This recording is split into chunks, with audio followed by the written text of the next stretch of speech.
Welcome back to Ela's kitchen and beyond. ഇന്ന് ഞാൻ ഉണ്ടാക്കാൻ പോകുന്നത് നമുക്കൊക്കെ വളരെയധികം പ്രിയപ്പെട്ട ഒരു മധുരപലഹാരമാണ്.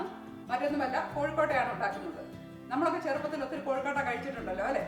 നാട്ടിൽ പല സ്ഥലങ്ങളിലും ഓശാനയുടെ തലേദിവസത്തെ സാറ്റർഡേക്ക് പറയുന്നത് കോഴിക്കോട്ട ശനി എന്നാണ്. അതിൻ്റെ ഐതിഹ്യം എന്താണെന്നൊന്നും അറിയത്തില്ല, എങ്കിലും പല സ്ഥലങ്ങളിലും ഇന്നും അത് ആചരിക്കുന്നുണ്ട്. അപ്പം ഞാൻ ഓർത്ത് നാളെ ഓശാനയാണല്ലോ, ഇന്ന് കുറച്ച് കോഴിക്കോട്ട ഉണ്ടാക്കിയാലോ എന്ന്. ഇത് വളരെ എളുപ്പം തന്നെ തയ്യാറാക്കാവുന്ന ഒരു പലഹാരമാണ്.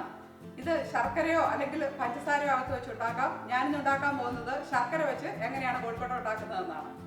എന്തായാലും നമുക്ക് നോക്കിയാലോ ഇതെങ്ങനെയാണ് ഉണ്ടാക്കുന്നതെന്ന്. കോഴിക്കോട്ട ഉണ്ടാക്കാനായിട്ട് ആദ്യം നമ്മൾ ചെയ്യേണ്ടത് ഈ ശർക്കര ഒന്ന് ഉരുക്കിയെടുക്കുന്നതാണ്. അതിനുവേണ്ടി ഞാൻ ഒരു ഉണ്ട ശർക്കരയാണ് എടുത്തിരിക്കുന്നത്. അത് നമുക്ക് ഇതുപോലെ ഒന്ന് ചീവിയെടുക്കാം, ഇല്ലെങ്കിൽ നമുക്ക് പൊട്ടിച്ചെടുത്താലും മതി. ഇത് കഴിഞ്ഞിട്ട് പിന്നെ നമ്മൾ കുറച്ച് വെള്ളം ഒഴിച്ച് ഇതൊന്ന് ഉരുക്കിയെടുക്കണം. നമ്മൾ കോഴിക്കോട്ടയ്ക്കുള്ള ശർക്കര എടുക്കുമ്പോൾ കുറച്ച് ഡാർക്ക് കളറുള്ളതാണെങ്കിൽ അതാണ് ഒന്നുകൂടെ നല്ലത്. അപ്പോൾ നമ്മൾ കോഴിക്കോട്ട ഉണ്ടാക്കി കഴിയുമ്പോൾ അത് കാണാൻ തന്നെ ഒരു നല്ല രസമുണ്ട്. ഇപ്പോൾ നമ്മൾ ശർക്കരയൊക്കെ ചീവി കഴിഞ്ഞു. ഇത് ഏകദേശം 1 കപ്പോളം ശർക്കരയുണ്ട്. അത് നമുക്ക് വേറൊരു പാനിലേക്ക് ട്രാൻസ്ഫർ ചെയ്യാം. അത് കഴിഞ്ഞിട്ട് നമ്മൾ കുറച്ച് വെള്ളം കൂടെ ആഡ് ചെയ്യുന്നുണ്ട്. ഞാനിവിടെ 1/2 കപ്പ് വെള്ളമാണ് ഇതിൻ്റെ കൂടെ ഒഴിക്കുന്നത്. അതോടെ ഒഴിച്ചതിന് ശേഷം നന്നായിട്ടൊന്ന് മിക്സ് ചെയ്യുക. എന്നിട്ട് നമുക്ക് സ്റ്റവിൽ വെക്കാം. അപ്പോൾ ഇതൊന്ന് ബോയിലായി വരുന്നുണ്ട്. ഇപ്പോൾ അത് കംപ്ലീറ്റ് ആയിട്ട് ബോയിലായിട്ടുണ്ട്. അതിനകത്ത് തരി എല്ലാം തന്നെ, ശർക്കര എല്ലാം തന്നെ നന്നായിട്ട് ഉരുകിയിട്ടുണ്ട്. ഇനി നമുക്ക് അതൊന്ന് അരിച്ചെടുക്കാം. അപ്പോൾ ഞാനിത് വേറൊരു പാനിലേക്ക് അരിച്ചെടുക്കുകയാണ്. ആ പാനിൽ തന്നെയാണ് ഞാനിത് അടുപ്പിൽ വെക്കാൻ പോകുന്നത്.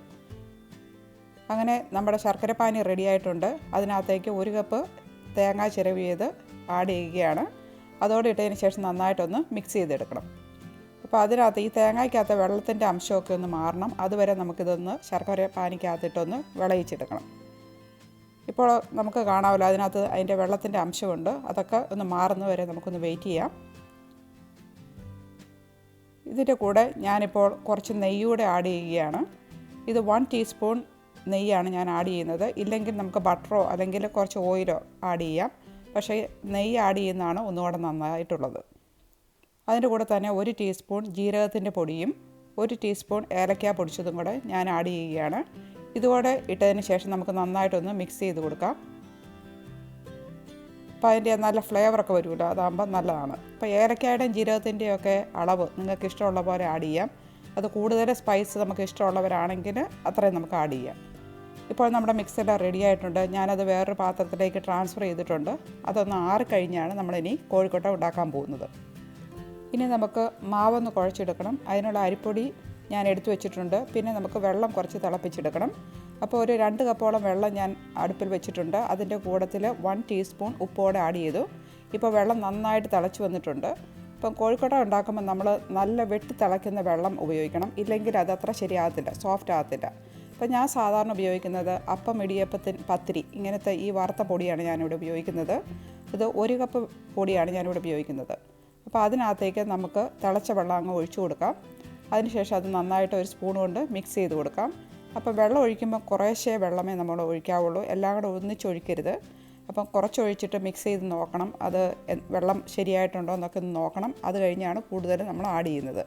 അപ്പോൾ ഞാൻ നോക്കിയപ്പോൾ വെള്ളം കുറച്ച് കുറവാണ്, അതുകൊണ്ട് കുറച്ചുകൂടെ ഞാൻ ആഡ് ചെയ്യുകയാണ്. അതോടെ ഒഴിച്ചതിന് ശേഷം നന്നായിട്ടൊന്ന് മിക്സ് ചെയ്തെടുക്കുക. അപ്പം ഇതിൻ്റെ ഡോ എന്ന് പറയുന്നത് വളരെ സോഫ്റ്റ് ആയിട്ടുള്ള ഒരു ഡോ ആണ്. നമുക്ക് ഇപ്പം ഒരു ബോളൊക്കെ ഉണ്ടാക്കാൻ പറ്റുന്ന രീതിയിലുള്ള ഡോ ആണ് നമ്മൾ ഉപയോഗിക്കുന്നത്. പിന്നെ ഇതിനകത്തേക്ക് ഞാൻ കുറച്ച് നെയ്യും, ഒരു 1 ടീസ്പൂൺ നെയ്യും കുറച്ച് വെള്ളവും കൂടെ ഞാനിപ്പോൾ ആഡ് ചെയ്തിട്ടുണ്ട്.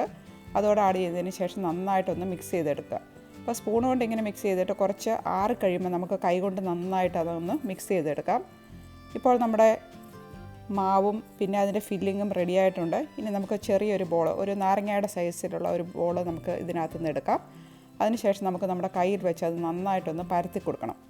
അപ്പോൾ ഇങ്ങനെ നമ്മൾ പരത്തി കൊടുക്കുമ്പോൾ അത് വളരെ തിന്നായിട്ട് വേണം നമ്മളത് പരത്താനായിട്ട്. അതിൻ്റെ ആ സൈഡൊക്കെ നന്നായിട്ട് തിന്നായിട്ട് പരത്തണം. എന്നിട്ട് ഒരു കപ്പിൻ്റെ ഷേപ്പിൽ ചെറുതായിട്ട് നമ്മൾ നമ്മുടെ കൈക്കകത്ത് തന്നെ വെച്ച് ഒന്ന് പരത്തിയെടുക്കാം. അപ്പോൾ ഇതുപോലെ ഒരു കപ്പിൻ്റെ ഷേപ്പിൽ വെക്കുകയാണെങ്കിൽ നമുക്കത് ഫില്ല് ചെയ്യാനായിട്ട് വളരെ എളുപ്പമാണ്. അപ്പം ഇതിങ്ങനെ എല്ലാ സൈഡും നല്ല തിന്നായിട്ടുണ്ട്. ഇനി ഞാൻ ആ ഫില്ലിങ് അതിനകത്തേക്ക് വെക്കാൻ പോവുകയാണ്. അപ്പോൾ ഞാനിവിടെ ഉപയോഗിച്ചിരിക്കുന്നത് ഒരു 1.5 ടേബിൾ സ്പൂൺ ഫില്ലിംഗ് ആണ്. അപ്പോൾ നമ്മൾ എന്തോരം വെക്കാവോ അതനുസരിച്ച് നമുക്ക് വെക്കാം. കുറച്ച് നമ്മുടെ ഈ ബോളിൻ്റെ സൈസ് അനുസരിച്ച് വേണം നമ്മളിത് വെക്കാനായിട്ട്. അപ്പോൾ ഇതിനകത്ത് ഞാനൊരു 1.5 ടേബിൾ സ്പൂൺ ശർക്കരയും തേങ്ങായും കൂടെയുള്ള മിക്സ് വെച്ചിട്ടുണ്ട്. അത് നമ്മൾ കൈ കൊണ്ട് നന്നായിട്ടൊന്ന് പ്രസ് ചെയ്ത് വെക്കണം. എന്നിട്ട് നമ്മുടെ അതിൻ്റെ എഡ്ജസ് എല്ലാം കൂടെ ഒന്നിച്ച് കൂട്ടി വെച്ച് നമുക്കങ്ങ് ക്ലോസ് ചെയ്യാം.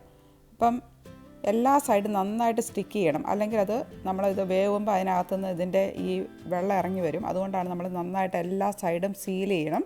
എന്നിട്ട് കൈകൊണ്ട് ഇതുപോലെ ഉരുട്ടിയെടുക്കുക. ഇപ്പോൾ നല്ലൊരു പെർഫെക്റ്റ് ആയിട്ടുള്ള ബോളായിട്ടുണ്ട്. ഇപ്പോൾ കോഴിക്കോട്ട എല്ലാം റെഡി ആയിട്ടുണ്ട്. ഇനി നമുക്കതൊന്ന് സ്റ്റീം ചെയ്തെടുക്കണം. അതിനുവേണ്ടി ഞാനൊരു പാത്രത്തിൽ വെള്ളം വെച്ചിട്ടുണ്ട്. അത് ചൂടായി വരുമ്പോൾ ഇതുപോലെ നമ്മൾ എടുത്ത് വെക്കണം. അപ്പോൾ ചെമ്പിൻ്റെ തട്ടുണ്ടല്ലോ, അതിനകത്തേക്ക് എടുത്ത് വെക്കണം. എന്നിട്ട് നമുക്കിതങ്ങ് അടച്ചു വെച്ച് വേവിക്കാം.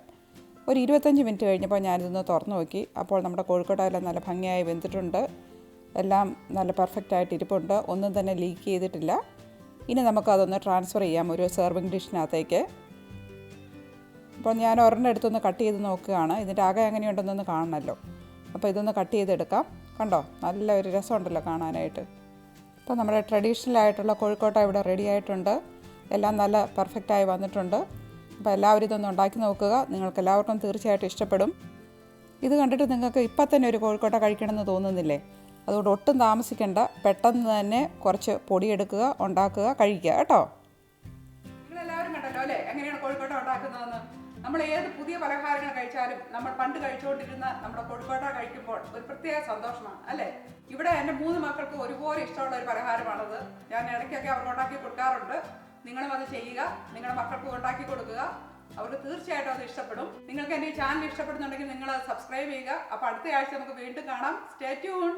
By for now.